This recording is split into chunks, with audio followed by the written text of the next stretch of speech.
Hello, and welcome to Trust Your Sacred Feminine Flow. I'm your host, Joni Advent Maher, mystic, spiritual midwife, and visionary leadership guide.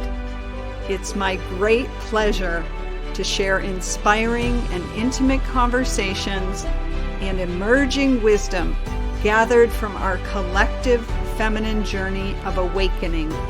My guests are revolutionary women at the cutting edge of both personal and global transformation.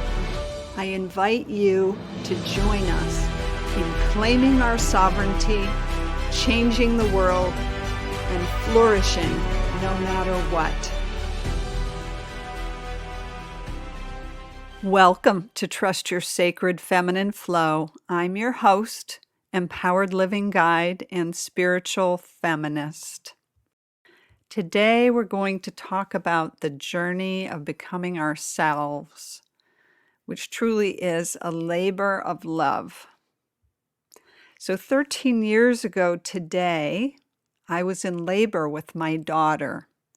I would like to tell you today is her birthday, but I cannot. It's actually tomorrow. It was a long labor. And just like her labor of coming into this world, for many of us, the labor of becoming ourselves is long and intense. Also, a year ago this month, my mother died after a season of aggressive leukemia. It was just before the fall equinox in 2016. I'm bringing this up today because these two relationships, the one with my mother and with my daughter, have been the most instrumental in my journey of becoming myself. I once heard Carolyn Mace tell a story about a Native American man named David Chetlahay. And David returned back to his Native American tribe as a young man, severely traumatized after having been a prisoner of war, just a shell of himself. And through ceremony, the tribe he belonged to called him back to himself. I may be mixing it with another story, but I've heard about tribes more than once, whether it's through song or through ceremony, calling members back to who they are when they lose that connection with themselves. So partly from this inspiration, and partly because, frankly, my daughter has been coming out the other side of some very deep betrayal and heart wounding.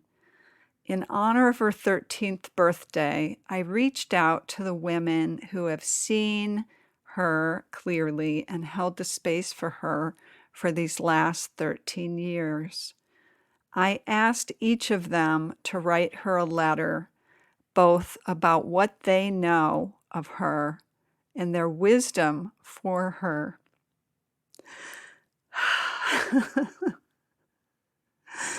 As she steps into the next phase of becoming her young adult self. And I must tell you, it has been really powerful to read the reflections, to see the truth on the paper in these women's recognition of who my daughter really is. I want for her all of her life. My prayer for her is that she always have access to true reflections of her essence from those who know her and can see her clearly. We all need those who can hold the space for us and call us back to ourselves when we lose our way and receive, and also those that can receive us in the fullness of who we really are. We all need that. You need that in your life, your daughters, your mothers. your husbands, your sons. We all need that in our journey to become ourselves.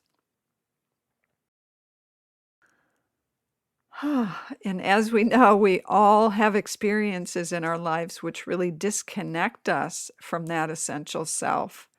And of course, we are bombarded in our lives with messages and experiences in relationships that seem to require us to divorce or disown those key pieces of who we are. So last year, the priest from my mother's parish asked me to provide him with some notes for the homily of her funeral mass.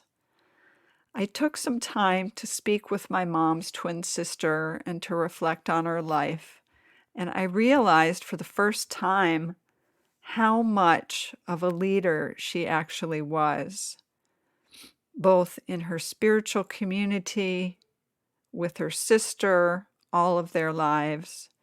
And I reflected on all the ways she was both a leader and the backbone in her marriage and in our family. Now, if you would have asked me years ago if my mother was strong or a leader, I would have said no.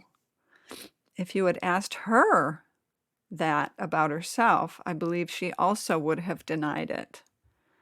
But the fact of the matter is, she learned to disown her power and put herself in a one-down position throughout most of her life.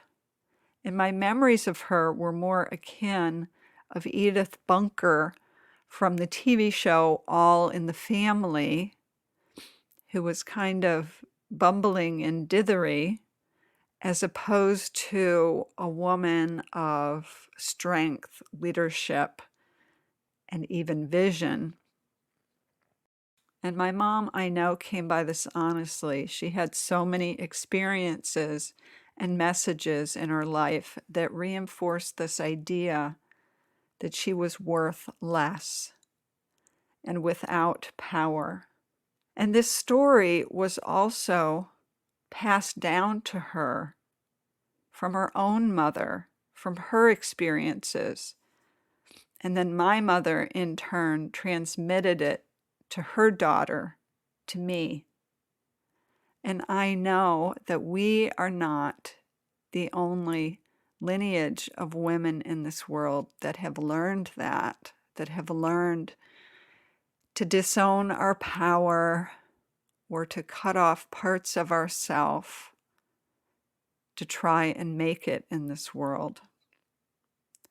And it was not the truth for any of us, not for my mother, her mother, or myself, that we were powerless or worth less. But that's what we carried and what we believed. So while I was pregnant and I knew I was having a daughter, my fierce commitment was to ensure that she both felt valued, honored, and seen. And truth be told, through the journey of supporting her with that, I have been initiated into reclaiming and receiving that for myself. In seeing her innate value, I began to recognize my own. And it truly was her birth, coupled with a history of the devaluing of the feminine and the women in my mother line, that has stirred me to my mission and my passion in life, which is supporting women like you in remembering your value and your worth, and that you are already leaders in your own life and that you have power in your own life. And this journey of becoming ourselves is so often a coming back to ourselves, because as I've witnessed my daughter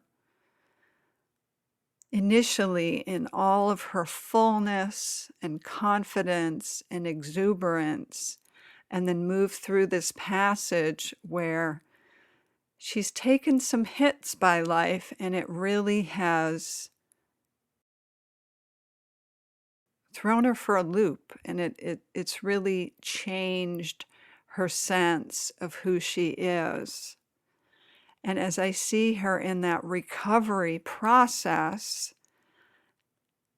and I and those that love her are supporting her in coming back to herself, I think about that journey for all of us, because for so many of us, we haven't had a support or a guide or a champion to help call us back as young girls or young women even.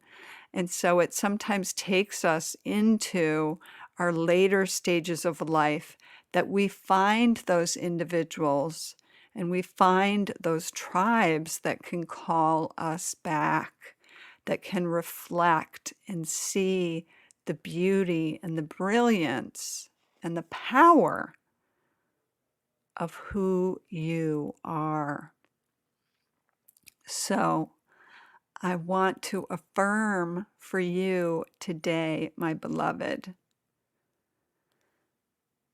that that is true for you, that you are indeed brilliant and beautiful, and that you are a leader in your own life.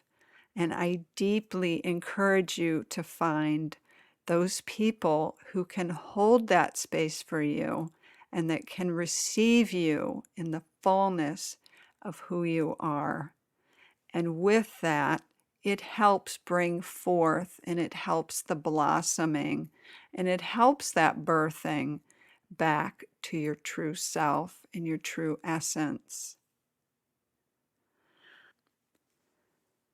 So I am cheering you on, my dear. And from here, from afar, I am holding the space for you. And as we bring it to a close for today, I want to remind you both to always trust what your heart knows, because it does indeed help you in the birthing of yourself. Thanks for listening to Trust Your Sacred Feminine Flow.